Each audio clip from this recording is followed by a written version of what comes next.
Red thread ये movie 2016 में release हुई थी और अभी ये मूवी नेटफ्लिक्स पे अवेलेबल है। इस मूवी में एक एयर होस्टेस और एक आदमी को बार बार डेस्टिनी मिलाती है और उनके नहीं चाहते हुए भी डेस्टिनी उनके साथ क्या खेल खेलती है देखेंगे हम इस मूवी में। मूवी की शुरुआत में साउथ अमेरिका की कंट्री अर्जेंटीना के एक शहर बोनोस एरिस के एयरपोर्ट पर एक एयर होस्टेस चेक इन के लिए रिसेप्शन की तरफ बढ़ रही है। चेक इन के बाद में ये एयर होस्टेस एक काउंटर पे जाके गाना सुनने लग जाती है। तभी वो देखती है कि उसके पास में एक और आदमी आके सॉन्ग सुनने लगता है। एयर होस्टेस प्रॉपर्ली सॉन्ग को प्ले नहीं कर पा रही थी तो ये आदमी इस एयर होस्टेस की सॉन्ग सिलेक्शन में हेल्प कर देता है और इसके बाद में ये दोनों एक दूसरे को स्माइल पास करते हैं। इन लोगों को नहीं पता कि इनकी बिना बात किए हुए ये छोटी सी मीटिंग इनकी जिंदगी को कैसे पूरी तरह से बदल के रख देगा। द रेड थ्रेड जो इस मूवी का नाम है और एक चाइनीज प्रोवर्ब है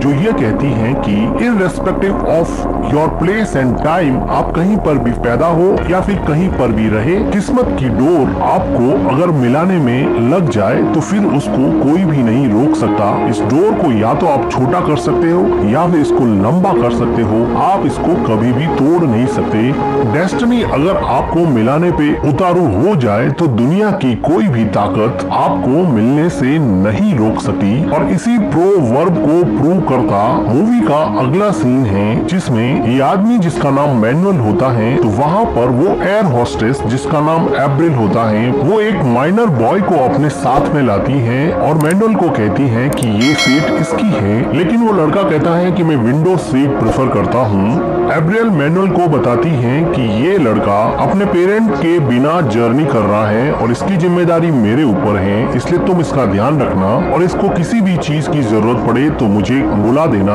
एब्रिल की फ्रेंड एब्रिल को बताती है कि हमारी एक को एयर होस्टेस को कल ड्रिंक करने की वजह से सस्पेंड कर दिया गया है। तो एब्रिल कहती है कि मुझे हेडेक की टेबलेट दो और ये सब बकवास मत करो। एब्रिल की फ्रेंड उसको हेडेक की टेबलेट दे देती है। फ्लाइट को टेक ऑफ हुए काफी टाइम हो चुका होता है और अब मैनुअल एब्रिल के अकेले होने का वेट करता है और जब उसकी को एयर होस्टेस पैसेंजर्स को सर्व करने के लिए जाती है तो वो एब्रिल के पास चला जाता है। तो एब्रिल पूछती है कि क्या तुम्हें नींद नहीं आ रही है क्या? तो मैनुअल कहता है कि मुझे फ्लाइट की जर्नी से बहुत डर लगता है। तो एब्रिल पूछती है कि तुम आज ट्रेवल क्यों कर रहे हो, बिजनेस के लिए या प्लेजर के लिए? तो एब्रिल कहता है कि मेरे लिए बिजनेस और प्लेजर दोनों एक जैसी चीज है क्योंकि मैं इनोलॉजिस्ट हूँ जो वाइन बनाने में एक्सपर्ट हूँ और मेरे वाइन बनाने का बिजनेस है। इस बात पे एब्रिल थोड़ी मुस्कुरा देती है और वो देखती है कि उसके पास में ही उसकी को एयर होस्टेस अपने किसी फ्रेंड के साथ रोमांटिक हो रही थी, जिसको देखकर ये दोनों एक दूसरे के सामने स्माइल पास करते हैं। ये दोनों मिलके कुछ देर और बातें करते हैं। तभी फ्लाइट में एक जर्क आता है तो मैनुअल पूछता है कि क्या ये नॉर्मल है? तो एब्रिल कहती है कि ये बिल्कुल नॉर्मल है, फ्लाइट में ऐसा होता रहता है। तो मैनुअल एब्रिल को इशारे में कहता है कि क्या हम दोनों किस करे तो वो भी नॉर्मल होगा क्या? तभी वो एयर होस्टेस जो अंदर अपने फ्रेंड के साथ रोमांटिक हो रही थी वो बाहर आ जाती है। तो फिर मैनुअल वहाँ से चला जाता है और एब्रिल भी अपनी जगह पे बैठ जाती है। थोड़ी देर बाद में मैनुअल फिर देखता है कि वो दूसरी एयर होस्टेस पैसेंजर्स को सर्व करने के लिए चली गई है। तो वो फिर से एब्रिल के पास जाता है। तो एब्रिल कहती है कि यहाँ पे बार बार मत आओ, कोई तुम्हें देख लेगा और मुझे काम भी करना है। तो मैनुअल उसको पूछता है कि तुम्हारी बॉडी पे ये टैटूज कैसे हैं? तो एब्रिल अपनी बॉडी पे बने हुए टैटूज मैनुअल को दिखाती है। एक टैटू को दिखाते हुए वो कहती है कि ये मेरे एक्स बॉयफ्रेंड की निशानी है। एब्रिल मैनुअल को एक टैटू अपने थाइस पे बना होता है वो भी दिखाती है। इसके बाद में एब्रिल मैनुअल को अपनी सीट पे जाने के लिए कहती है, लेकिन किस्मत की डोर इनको मिलाने में जुटी थी। तभी वहाँ पर फ्लाइट में एक जर्क आता है और ये दोनों एक दूसरे से वापस टकरा जाते हैं और अब ये एक दूसरे को बिल्कुल भी रजिस्ट नहीं कर पा रहे हैं और दोनों मिलके यहाँ पे किस करते हैं। इसके बाद में मैनुअल एब्रिल से कहता है कि फ्लाइट लैंड होने के बाद में क्या तुम मेरे साथ लंच करोगी क्या? तो एब्रिल कहती है कि मैं तुम्हारा वेट करूंगी, तुम मुझे कस्टम क्लियरेंस के बाद में मिलना। इसके बाद में मैनुअल वहाँ से चला जाता है। फ्लाइट लैंड करती है। अब मैनुअल और एब्रिल दोनों ही बाहर मिलने के लिए एक्साइटेड थे। एब्रिल की सारी फ्रेंड चली जाती हैं। एब्रिल मैनुअल के क्लियरेंस का वेट करती हैं और उसको लाइन में खड़ा हुआ देखती हैं, लेकिन डेस्टिनी ने यहाँ पर फिर एक बहुत बड़ा रोल प्ले किया और यहाँ एयरपोर्ट पर कस्टम में बहुत बड़ा इश्यू हो जाता है, इसलिए यहाँ पर सबका क्लियरेंस थोड़ी देर के लिए रोक दिया जाता है और सिक्योरिटी सभी पैसेंजर्स को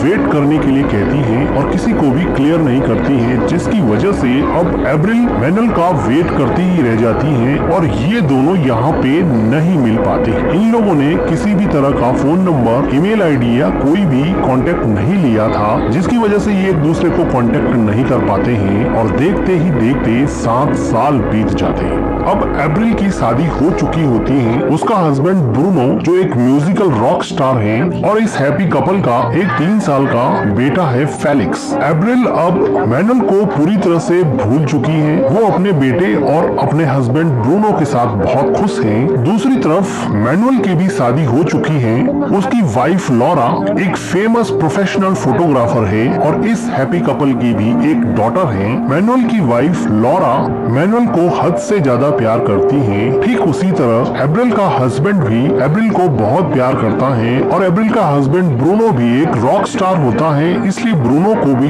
काफी जर्नी करनी पड़ती थी, इसलिए ब्रूनो और एब्रिल अक्सर अलग अलग फ्लाइट्स में ही घुमा करते थे।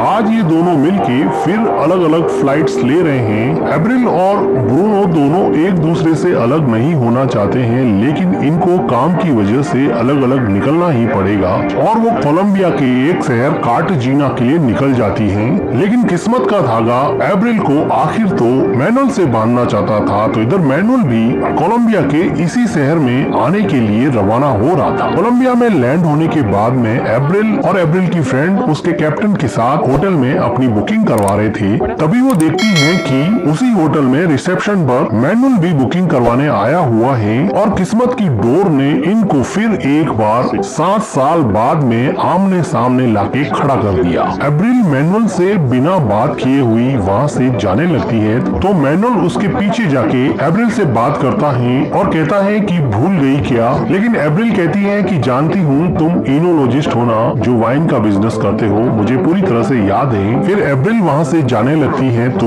मैनुअल कहता है कि तुम ऐसे नहीं जा सकती हो, हमने एक दूसरे को बहुत ढूंढा था लेकिन हम एक दूसरे को मिल नहीं पाए, कम से कम अब ऊपर रूफटॉप रेस्टोरेंट पे चल के मेरे साथ लंच तो करना बनता ही है। इंसिस्ट करने पर एब्रिल एग्री हो जाती है और मैनुअल के साथ रूफटॉप रेस्टोरेंट में लंच करने के लिए ऊपर चले जाते हैं। एब्रिल कहती है कि मैं एयरपोर्ट पर 5 घंटे तक वेट करती रही लेकिन तुम नहीं आए, तो मैनुअल कहता है कि मेरा उस शाम को कस्टम क्लियरेंस हुआ ही नहीं था, इसलिए मैं एयरपोर्ट से बाहर ही नहीं आ पाया। फिर ये दोनों एक टेबल पर जाते हैं और लंच का ऑर्डर करते हैं। अब एब्रिल अपने हस्बैंड और अपने बेटे से बात करना चाहती है, तो वो देखती है कि यहाँ पर मोबाइल का नेटवर्क प्रॉपर नहीं आता है। एब्रिल फिर अपने हस्बैंड ब्रूनो और अपने सन फेलिक्स की फोटो मैनुअल को दिखाती है और मैनुअल भी अपनी वाइफ और अपनी डॉटर की फोटो एब्रिल को दिखाता है और वो कहती है कि आखिर तुम्हें तुम्हारा प्यार मिल ही गया। तो मैनुअल कहता है कि ये प्यार हम दोनों के बीच में भी हो सकता था, क्या तुम इसके बारे में नहीं सोचती हो? तो एब्रिल कहती है कि नहीं, जो चीजें नहीं हुई हैं उनके बारे में मैं कभी नहीं सोचती। मैनुअल कहता है कि मुझे विश्वास नहीं होता है कि मुझे उस टाइम तुमसे प्यार हो गया था। तो एब्रिल कहती है कि सिर्फ एक किस करने से तुम्हें प्यार कैसे हो गया, और वो कहती है कि अब मुझे जाना पड़ेगा, मेरे कैप्टन फ्रेंड की बर्थडे पार्टी है और मुझे पार्टी के लिए तैयार होना है। और एब्रिल थैंक यू कह के वहाँ से निकल जाती है। एब्रिल अपने होटल रूम में जाके अपने हस्बैंड और अपने बेटे से बात करती है। तभी वहाँ पर उसकी फ्रेंड और उसकी को एयर होस्टेस आ जाती है और वो एब्रिल को मैनुअल के बारे में पूछती हैं। तो एब्रिल उसको बता देती है कि अब तो वो शादीशुदा है, अब उसका एक बच्चा भी है और एक बहुत ही प्रीटी सी वाइफ भी है।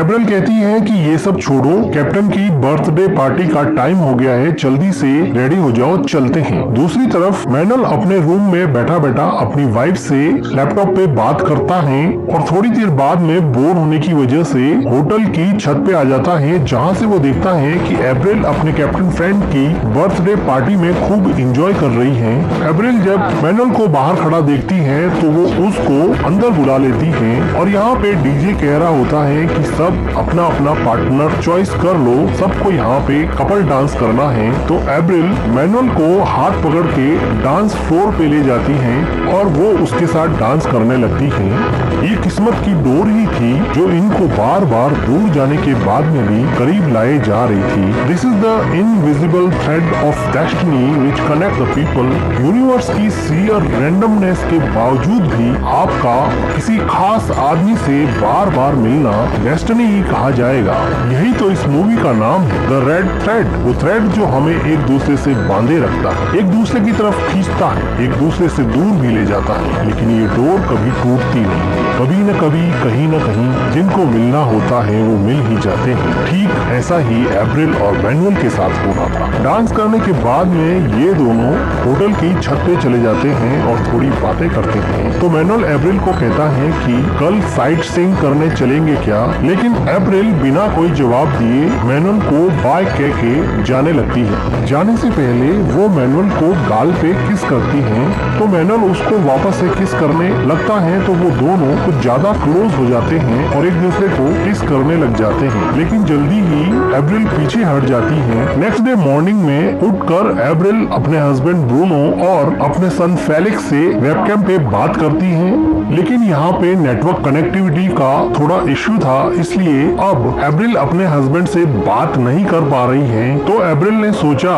कि अब होटल में बोर होने और टीवी देखने से तो अच्छा है कि बाहर कहीं घूम के आया जाए। और वो कंफर्टेबल क्लोथ्स में अपने रूम से बाहर निकल जाती हैं। वो अपनी फ्रेंड को साथ में ले जाना चाहती हैं, लेकिन वो देखती हैं कि उसकी फ्रेंड कैप्टन के साथ रोमांस कर रही है। तो खुशी खुशी वो उन दोनों को अकेला छोड़ के खुद अकेली ही साइट सीइंग के लिए निकल जाती है। जाते समय एप्रिल देखती है कि मैनुअल अपनी वाइन की बोतल को एग्जीक्यूटिव्स को प्रेजेंट करने की कोशिश कर रहा है। मैनुअल एप्रिल के पास आके पूछता है कि क्या मैं तुम्हारी कोई हेल्प कर सकता हूँ क्या? तो एप्रिल कहती है कि मुझे आर्ट फेयर में जाना है, लेकिन मैं मैप रीडिंग में इतनी अच्छी नहीं हूँ, मुझे नहीं पता कैसे जाऊँ। तो मैनुअल कहता है कि तुम मेरे साथ चलो, मैं तुम्हें ले चलता हूँ। तो एप्रिल कहती है कि नहीं, मैं अकेली ही जाऊंगी। तो फिर मैनुअल अकेला ही साइट सीइंग के लिए जाने लगता है, जिसको देख के एप्रिल काफी इम्प्रेस होती है कि उसने किसी भी चीज के लिए उसको फोर्स नहीं किया। और अब एप्रिल भी मैनुअल के साथ साइट सीइंग के लिए चली जाती है।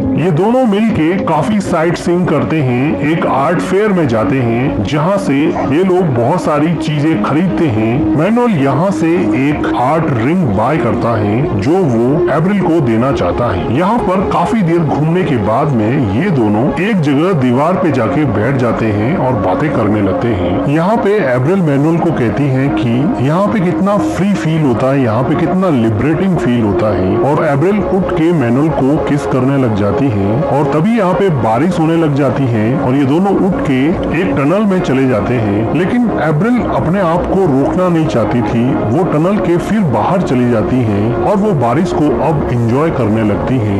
द रेड थ्रेड, किस्मत की वो डोर जो इनको पहली बार एयरपोर्ट पर मिलवाने के बाद में काफी खिंच गई थी, अब वो डोर वापस से कॉन्ट्रैक्ट हो गई है और इन दोनों को बेहद करीब ले आई है। लाइफ में बारिश कोई प्लान नहीं कर सकता, सेरेंडिपिटीज कोई प्लान नहीं कर सकता, रैंडमनेस और चांसेस कोई प्लान नहीं कर सकता। ये सब डेस्टिनी है और इसी डेस्टिनी के चलते एप्रिल और मैनुअल एक दूसरे के साथ यहाँ पे इंटीमेट होने लग जाते हैं। नेक्स्ट डे मॉर्निंग में मैनुअल एप्रिल को वही रिंग गिफ्ट करता है जो वो आर्ट फेयर से कल लेके आया था। थोड़ी देर बाद में मैनुअल की वाइफ का फोन आता है तो एप्रिल बड़े ध्यान से सुनती है। वो सुनती है कि मैनुअल ये कह रहा है कि मैं मीटिंग में बिजी हूँ, मुझे 1-2 दिन और लग जाएंगे। और वो अपनी वाइफ से झूठ बोल रहा होता है, जिसकी वजह से एप्रिल को ऐसा लगा कि वो भी तो ऐसा ही कर रही है और उसको थोड़ा गिल्टी फील होने लगता है। मैनुअल एप्रिल को पूछता है कि क्या हुआ, तुम इतनी अपसेट क्यों हो? मेरी वाइफ का कॉल आंसर किया इसलिए तुम अपसेट हो गया? तो एप्रिल कहती है कि नहीं, मुझे अच्छा नहीं लग रहा कि तुम किसी और के साथ हो। तो मैनुअल कहता है कि वो तो तुम भी हो ना, तुम्हारा भी तो एक हस्बैंड है ना। तो एप्रिल कहती है कि यही तो प्रॉब्लम है, हम दोनों प्यार सच में किसी और से करते हैं और मुझे नहीं पता कि मैं यहाँ पे क्या कर रही हूँ। तो मैनुअल कहता है कि हमारा फ्यूचर है, हमारा चांस है। तो एप्रिल कहती है कि कोई चांस नहीं है, एक ही टाइम में 2 आदमियों को प्यार में नहीं कर सकती और इसमें तुम भी कुछ नहीं कर सकते और मैं भी कुछ नहीं कर सकती। और वो अपसेट होके रोते रोते वहाँ से चली जाती है। रोते हुए एप्रिल अपने घर की तरफ निकल जाती है और मैनुअल भी अपने घर की तरफ उदास मन से चला जाता है। काफी दिन बीत जाते हैं अब मैनुअल का मन अपने काम में भी नहीं लग रहा होता है। वो बार बार फेसबुक पर एप्रिल की फोटोज देख के अपने आप को तसल्ली देने की कोशिश करता है। थक हार के मैनुअल अब एप्रिल को मैसेंजर पर मैसेज करता है कि अब मुझसे सहन नहीं होता है, चलो मिलते हैं। इंस्टेंटली मैसेज को एप्रिल पढ़ती है और कुछ सोचने के बाद में वो रिप्लाई करती है कि नहीं, मैं तुमसे नहीं मिलना चाहती। इस जवाब को पढ़कर मैनुअल काफी डिसअपॉइंट हो जाता है और एप्रिल ने भी ये जवाब अपनी खुशी से नहीं लिखा था। उसको पता था कि वो मैनुअल से मिलती रहेगी तो चीजें और ज्यादा बिगड़ जाएगी, इसलिए उसने अपने आप को रोक लिया था। लेकिन किस्मत की door, the thread of destiny ने कुछ और ही प्लान किया था। आज मैनुअल की वाइफ लॉरा, जो कि एक फेमस प्रोफेशनल फोटोग्राफर है, आज ब्रूनो, जो कि म्यूजिक रॉक स्टार है, उसका फोटो शूट कर रही है और उसके साथ में उसकी वाइफ एप्रिल भी आई है। ऐसे तो मैनुअल कभी भी अपने वाइफ की फोटो शूट साइट पे नहीं आता है, लेकिन आज उसकी एक फ्लाइट कैंसिल हो गई है, इसलिए वो यहाँ पर आ गया है और किस्मत की डोर ने फिर से एप्रिल और मैनुअल को एक ही जगह पे लाकर खड़ा कर दिया है। मैनुअल की वाइफ लॉरा मैनुअल को एप्रिल और उसके हस्बैंड से इंट्रोड्यूस करवाती है। उसको क्या पता कि एप्रिल और मैनुअल तो पहले से ही एक दूसरे को जानते हैं। ब्रूनो और लॉरा फोटो शूट में बिजी हो जाते हैं तो इधर मैनुअल और एप्रिल आपस में बात करने लगते हैं। तो एप्रिल पूछती है कि तुम यहाँ पे आए ही क्यों? मैंने तुम्हें मना किया था ना कि मैं तुमसे नहीं मिलना चाहती। लेकिन मैनुअल कहाँ मानने वाला था, वो एप्रिल के साथ थोड़ा रोमांटिक होने लगता है तो एप्रिल उसको रोक देती है। तो मैनुअल कहता है कि यहाँ से कुछ भी एक्सक्यूज करके निकल जाते हैं, मेरे साथ तुम होटल रूम में चलो। तो ये सुन के एप्रिल को थोड़ा गुस्सा आता है और वो वहाँ से चली जाती है और मैनुअल वहाँ से अपने होटल रूम में चला जाता है। लेकिन एप्रिल से भी कंट्रोल हो नहीं रहा था तो वो फाइनली मैनुअल के रूम में जाती है और उसके साथ इंटीमेट होती है। तभी वहाँ पे फोन रिंग करने लगता है और जब एप्रिल फोन पिक करती है तो उसको पता चलता है कि उसके फोन पे 20 मिस कॉल आए हुए हैं जो उसने पिक नहीं किए क्योंकि वो मैनुअल के साथ रोमांटिक हो रही थी। आज वो अपने बेटे फेलिक्स को स्कूल से पिक करने जाने वाली थी, लेकिन बीच में मैनुअल आ गया और वो उसके साथ रोमांटिक होने के चक्कर में अपने बच्चे को स्कूल से पिक करना भूल गई। तो उसके टीचर ने एप्रिल को बहुत बार कॉल किए और फाइनली उसने फेलिक्स के डैड ब्रूनो को बुला के फेलिक्स को स्कूल से पिक करवाया। अब एप्रिल इस बात से बहुत डर जाती है कि वो मैनुअल के साथ रोमांटिक होने के चक्कर में किस तरह अपनी फैमिली को खतरे में डाल रही है। अब एप्रिल रोते हुए अपने घर पे जाती है और घर पर जाकर एप्रिल अपने बेटे फेलिक्स को देखती है कि वो सो रहा है। तो अब एप्रिल को अपनी गलती का एहसास हुआ। दूसरी तरफ मैनुअल की वाइफ लॉरा फोटोशूट साइट पे उसके द्वारा ली हुई मैनुअल और एप्रिल की कुछ फोटो वो मैनुअल को बताती है और एक स्पेसिफिक फोटो को जूम करके दिखाती है जिसमें मैनुअल काफी इंटेंस होके एप्रिल की तरफ देख रहा था। अब लॉरा एक प्रोफेशनल फोटोग्राफर थी, वो किसी की भी फेस रीडिंग कर सकती थी, वो चेहरे पे आए इमोशंस को इजीली पढ़ लेती और उसको अब पता चल गया कि एप्रिल और मैनुअल के बीच में अफेयर चल रहा है। तो लॉरा को कहता है कि मैं तुम्हें ये सब बताने ही वाला था। तो लॉरा कहती है कि क्या मतलब है बताने ही वाला था? मतलब तुम किसी से भी मिले, तुम्हें प्यार हो गया, तुम उसके प्यार में पड़ गए और मेरा टाइम खत्म। तो मैनुअल कहता है कि देखो ऐसी चीजें कभी कभी हो जाती हैं, these things happen। तो लॉरा कहती है कि मेरे साथ तो नहीं होती, ऐसी चीजें तुम्हारे साथ ही क्यों होती है? मुझसे ज्यादा प्यार करने वाली औरत तुम्हें जिंदगी में कभी नहीं मिलेगी और वो वहाँ से चली जाती है। दूसरी तरफ एप्रिल भी अपने घर में बहुत दुखी होती है, ना तो वो मैनुअल के साथ ओपनली रह सकती है और ना ही क्लियरली अपने हस्बैंड को उसके बारे में बता सकती है। वो अंदर ही अंदर घुट रही होती है। उसको बार बार परेशान और रोता हुआ देख के उसका हस्बैंड ब्रूनो कहता है कि तुम बताओ तुम्हारे साथ क्या हुआ है, तुम इतनी परेशान क्यों रहती हो, तुम मुझे क्लियरली बताती क्यों नहीं हो? बहुत ज्यादा इंसिस्ट करने पर अब एप्रिल कह देती है कि उसने झूठ बोला था। वो उस दिन उसके बेटे फेलिक्स को इसलिए लेने नहीं गई थी क्योंकि वो एक आदमी मैनुअल के साथ रोमांटिक हो रही थी और काफी टाइम से उसके साथ रिलेशन में है। ये सुन के ब्रूनो काफी शॉक हो जाता है और वो कहती है कि मैं यहाँ से जा रही हूँ, मैं सब कुछ छोड़ के यहाँ से जा रही हूँ। तो उसका हस्बैंड ब्रूनो कहता है कि तुम्हें जहाँ जाना है तुम जा सकती हो,